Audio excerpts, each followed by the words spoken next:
ಗುರುಭ್ಯೋ ನಮಃ. ಇದು ಶ್ರಾವಣ ಮಾಸ ಅಂತಂದರೆ ಒಂದು ವಿಶೇಷವಾಗಿ ಶ್ರೀನಿವಾಸನನ್ನು ಆರಾಧನೆ ಮಾಡುವಂಥದ್ದು, ಸತ್ಯ ಶನೇಶ್ವರರನ್ನ ಆರಾಧನೆ ಮಾಡುವಂಥ ಮಾಸ ಇದು. ಈ ಮಾಸದಲ್ಲಿ ನಾವೆಲ್ಲರೂ ಕೂಡ ನಮ್ಮ ಅಹಂಕಾರ ಅಹಂಗಳನ್ನ ತೊರೆದು ಪ್ರತಿಯೊಂದು ಮನೆಗೂ ಹೋಗಿ ನಾನತ್ವವನ್ನು ಅಹಂಕಾರಗಳನ್ನು ಬಿಟ್ಟು ಭಿಕ್ಷೆ ಬೇಡುವಂಥ ಒಂದು ಪದ್ಧತಿಯನ್ನು ನಮ್ಮ ಹಿಂದಿನವರು ನಮಗೆ ಕಳಿಸ್ಕೊಟ್ಟು ಬಂದಿದ್ದಾರೆ. ಅಂಥ ಒಂದು ಧರ್ಮ ಮಾರ್ಗದಲ್ಲಿ ನಾವೆಲ್ಲರೂ ಕೂಡ ನಮ್ಮ ಒಂದು ಮನಸ್ಥಿತಿಯನ್ನು ಭಗವಂತನಲ್ಲಿ ಲೀನವಾಗಿಸಿ ಭಗವಂತನ ಹೆಸರು ಹೇಳಿ ಪ್ರತಿಯೊಂದು ಮನೆಗೂ ಹೋಗಿ ಪಡಿಯನ್ನು ಬೇಡಿ ಎಲ್ಲರ ಆಶೀರ್ವಾದವನ್ನು ಪಡೆಯುವಂಥ ಒಂದು ಸ್ಥಿತಿ.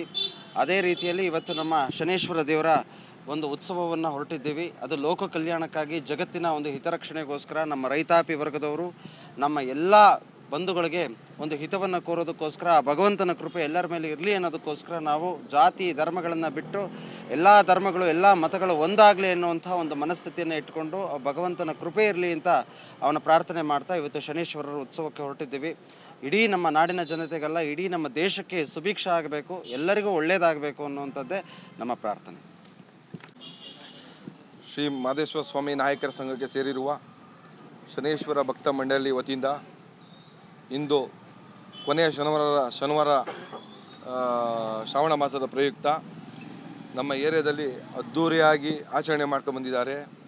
ಈ ಮೆರವಣಿಗೆಗೆ ಕಾರಣಭೂತರಾದ ನಮ್ಮ ಹಿರಿಯರಾದ ನಮ್ಮ ಬೋರಪ್ಪಣ್ಣರವರು, ಪಾಪಣ್ಣರವರು, ರಾಜಶೇಖರಣ್ಣರವರು, ಅರ್ಜುನರವರು, ನಾಗಪ್ಪರವರು ಅವರೆಲ್ಲ ಸೇರಿ ಇವತ್ತು ಆ ಕಾಲದಲ್ಲಿ ಮಾಡ್ಕೊಂಡು ಬಂದಿದ್ದು.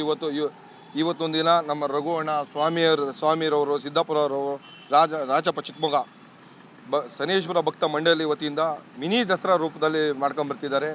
ಒಂದು ವಾರದಿಂದ ನಿರಂತರವಾಗಿ ಶನೇಶ್ವರ ದೇವಸ್ಥಾನದಲ್ಲಿ ಪ್ರತಿದಿನ ಮಹಾಮಂಗಳಾರತಿ, ಪ್ರಸಾದ ವಿನಿಯೋಗ ಕೂಡ ಇದೆ. ನಾಳೆ ಅನ್ನದಾನ ಸಂದರ್ಪಣೆ ಕೂಡ ಇದೆ. ಹಾಗಾಗಿ ನಮ್ಮ ದೇವಸ್ಥಾನದಲ್ಲಿ ಇಡೀ ಮೈಸೂರು ಜನತೆಗೆ ಒಳ್ಳೆಯದಾಗಲಿ, ಪ್ರತಿಯೊಬ್ಬರಿಗೂ ಒಳ್ಳೆಯದಾಗಲಿ, ನಮ್ಮ ದೇವಸ್ಥಾನಕ್ಕೆ ಬಂದವರಿಗೆ ಬರೋರಿಗೆಲ್ಲ ಒಳ್ಳೆಯದಾಗಲಿ ಅಂತ ಹಾರೈಸುವ ಮುಖಾಂತರ ನಮ್ಮ ಬೀದಿಲಿ ಜಾತ್ಯತೀತವಾಗಿ ಎಲ್ಲರಿಗೂ ಒಳ್ಳೆಯದಾಗಲಿ ಅಂತ ಅನುದಾನ ಕೂಡ ಮಾಡಿದ್ದಾರೆ. ಹಾಗಾಗಿ ಇವತ್ತು ಶನೇಶ್ವರ 4ನೇ ವಾರ ಪ್ರಯುಕ್ತ ಅದ್ದೂರಿಯಾಗಿ ಮೆರವಣಿಗೆ ಮಾಡಿದ್ದಾರೆ ನಾಯಕರ ಸಂಘದ ವತಿಯಿಂದ. ಹಾಗೆ ಎಲ್ಲರಿಗೂ ಒಳ್ಳೆಯದಾಗಲಿ ಅಂತ ನಾನು